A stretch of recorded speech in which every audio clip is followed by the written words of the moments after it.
Hello everyone, ngasi dia hang from da yam Laina Semba Yaba Achapot makhala mo chage me amit ling taminasi nungthilgi matamda adum chaga thakpadasu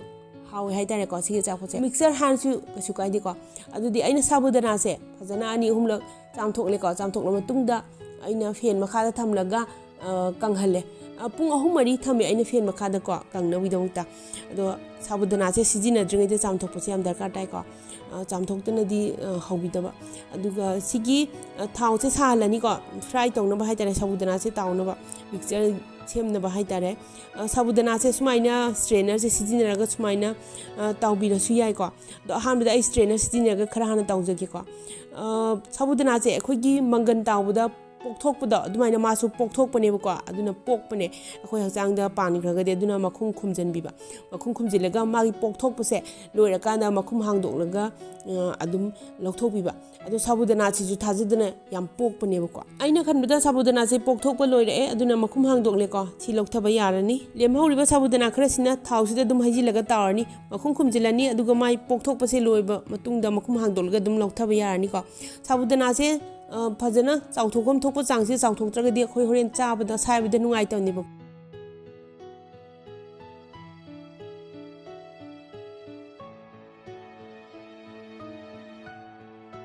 khaji khaji hapaga oina tawbiwa amukte hekte yamna hajilaga tawbidaba ko adudi sise lauthaba yarani ko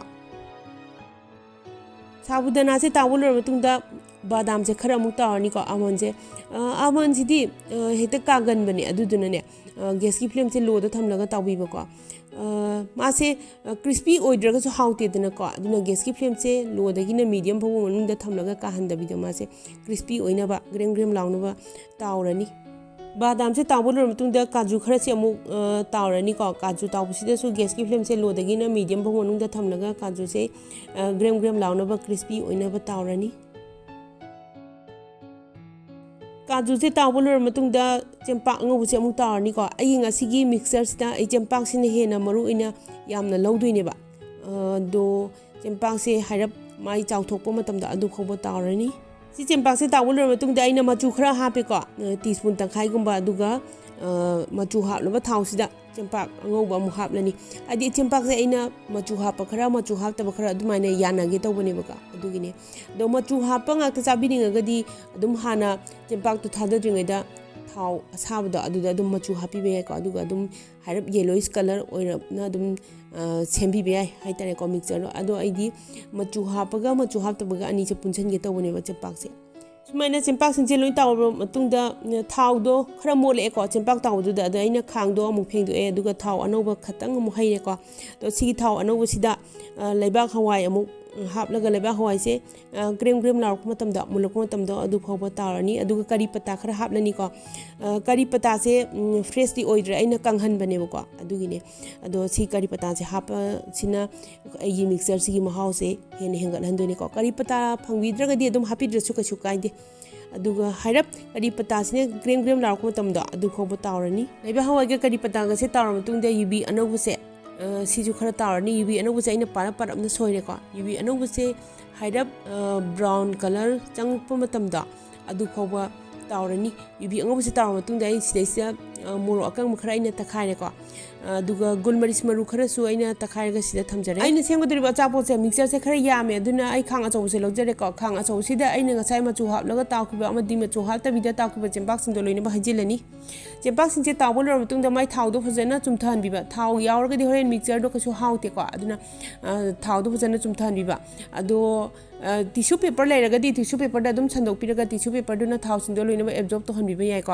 अदो आइदि strainer दा हापलगा दुम पात्र मगी मथता थमलगा थाव सिंदो दुम चुमथान ख्रेबा tissue paper यावद्रसु यारे सबुदना सिसु हापसिलनी को अदुगा युबी अताव सिसु हापले अदुगा करी पता मना अताव सिसु हापसिलनी करी पता मना अताव से आइना हारे खुदना नोइरनी आइदि मामा कुमतानबा मिक्सर सिनबा थुना संदोकनबा को हेना महाव लेनबा हाइतारे करी पता मना से मपुम यावबुदी मागी मकुम याम दो मिक्सर सिनबा थुना संदोकना यावबुदुना हेना मिक्सर से हाव हेली दना को अचापोत से हाव हेली काजू अताव सु हापसिलनी लेबा हवाई अताव सु हापसिलनी अदुगा ngसागी बादाम अताव दा अदुदु सु हापसिलनी को अदुगा किसमिस सु ai हापलेनी किसमिस सिदि ai तावद्रे को किसमिस हापसि सु हाव मिक्सर न को ꯃꯊꯪꯗ ꯑꯩꯅ ꯉꯁꯥꯏ ꯇꯛꯈꯥꯏꯈꯤꯕ ꯃꯣꯔꯣꯛ ꯑꯀꯪꯕ ꯑꯉꯥꯡꯕꯁꯦ ꯍꯥꯞꯆꯤꯜꯂꯅꯤ ꯃꯣꯔꯣꯛꯁꯤꯗꯤ ꯌꯥꯝ ꯁꯥꯕ ꯆꯥꯕꯤꯅꯤꯡꯉꯒꯗꯤ ꯑꯗꯨꯝ ꯌꯥꯝꯅ ꯍꯥꯞꯄꯤꯕ ꯌꯥꯏꯀꯣ ꯌꯥꯝ ꯁꯥꯕ ꯆꯥꯕꯤꯅꯤꯡꯗ꯭ꯔꯒꯅ ꯈꯖꯤꯛꯇꯪ ꯍꯥꯞꯄꯤꯕ ꯌꯥꯏ ꯃꯊꯪꯗ ꯃꯩꯗ ꯍꯥꯏꯔꯞ ꯉꯧꯔꯒ ꯇꯛꯈꯥꯏꯕ ꯖꯤꯔꯥꯁꯦ ꯍꯥꯞꯂꯅꯤ ꯖꯤꯔꯥ ꯄꯥꯎꯗꯔꯁꯦ ꯈꯔ ꯍꯥꯞꯄꯅꯤ ꯇꯦꯕꯜꯁꯄꯨꯟ ꯑꯃꯒꯨꯝꯕ ꯑꯗꯨꯒ ꯊꯨꯝ ꯍꯥꯞꯂꯅꯤ ꯊꯨꯝꯁꯦ ꯄꯤꯡꯛ ꯍꯤꯃꯥꯂꯌꯥꯟ ꯁꯣꯜꯠꯅꯦ ꯑꯩꯅ ꯍꯥꯞꯆꯔꯤꯁꯦꯀꯣ ꯑꯗꯨꯒ ꯃꯊꯪꯗ ꯒꯨꯜꯃꯔꯤꯁ ꯃꯔꯨ ꯇꯛꯈꯥꯏꯕ ꯉꯁꯥꯏ ꯑꯩꯅ ꯇꯛꯈꯥꯏꯈꯤꯕꯗꯣ ꯑꯗꯨꯁꯨ ꯈꯖꯤꯛꯇꯪ ꯍꯥꯞꯂꯅꯤ ꯒꯨꯜꯃꯔꯤꯁ ꯃꯔꯨ ꯇꯛꯈꯥꯏꯕꯁꯤꯗꯤ ꯑꯄꯤꯛꯄ ꯆꯥꯃꯁ ꯇꯪꯈꯥꯏꯃꯨꯛꯇꯪꯅꯦ ꯑꯩꯅ ꯍꯥꯞꯆꯩꯁꯦꯀꯣ ꯑꯗꯨꯒ ꯐꯖꯅ ꯃꯤꯛꯁ ꯇꯧꯔꯅꯤ ꯁꯤꯗ ꯑꯗꯨꯝ ꯆꯥꯕ ꯌꯥꯔꯦꯀꯣ ꯑꯗꯣ ꯍꯦꯟꯅ ꯃꯍꯥꯎ ꯂꯩꯅꯕꯒꯤꯗꯃꯛꯇ ꯑꯩꯈꯣꯏꯅ ꯆꯤꯅꯤꯗꯣ ꯈꯤꯇꯪ ꯍꯥꯞꯄꯤꯕ ꯌꯥꯏ ꯆꯤꯅꯤ ꯈꯤꯇꯪ ꯍꯥꯞꯄꯁꯤꯅ ꯑꯩꯒꯤ ꯃꯤꯛꯁꯆꯔꯁꯤꯒꯤ ꯇꯦꯁꯁꯦ ꯕꯦꯂꯦꯟꯁ ꯄꯨꯔꯛꯇꯣꯏꯅꯤ ꯍꯥꯏꯇꯥꯔꯦꯀꯣ ꯃꯥꯒꯤ ꯃꯍꯥꯎꯗꯣ ꯌꯥꯝꯗꯕꯤꯗ ꯆꯤꯅꯤꯁꯦ ꯑꯄꯤꯛꯄ ꯆꯥꯃꯁ ꯇꯪꯈꯥꯏ ꯑꯃ ꯍꯥꯞꯂꯅꯤ ꯑꯗꯨꯒ ꯑꯃꯨꯛ ꯐꯖꯅ ꯃꯤꯛꯁ ꯇꯧꯕꯤꯔꯅꯤꯀꯣ ꯃꯤꯛꯁꯆꯔꯁꯦ ꯁꯦꯝꯕ ꯂꯣꯏꯔꯦ ꯅꯨꯡꯊꯤꯜꯒꯤ ꯃꯇꯝꯗ ꯆꯥꯒ ꯊꯛꯄꯗꯤ ꯑꯃꯨꯛꯀ ꯍꯦꯟꯅ ꯍꯥꯎꯏ ꯅꯨꯡꯁꯤꯠ ꯆꯪꯍꯟꯗꯕꯤꯗ ꯃꯈꯨꯝ ꯆꯦꯠꯅ ꯈꯨꯝꯂꯒ ꯄꯥꯇ꯭ꯔ ꯑꯃꯗ ꯊꯝꯂꯒꯗꯤ ꯍꯞꯇꯥ ꯑꯃꯨꯛ ꯀꯩꯃꯨꯛ ꯑꯗꯨꯝ ꯆꯠꯄ ꯌꯥꯏꯀꯣ ꯑꯗꯨꯗꯤ ꯑꯩꯒꯤ ꯚꯤꯗꯤꯑꯣꯁꯤꯡ ꯑꯁꯤꯒꯤꯗꯤ ꯃꯇꯥꯡꯁꯤꯗ ꯂꯣꯏꯁꯤꯟꯖꯔꯒꯦ ꯌꯦꯡꯕꯤꯔꯤꯕꯁꯤꯡꯕꯨ ꯊꯥꯒꯠꯆꯔꯤ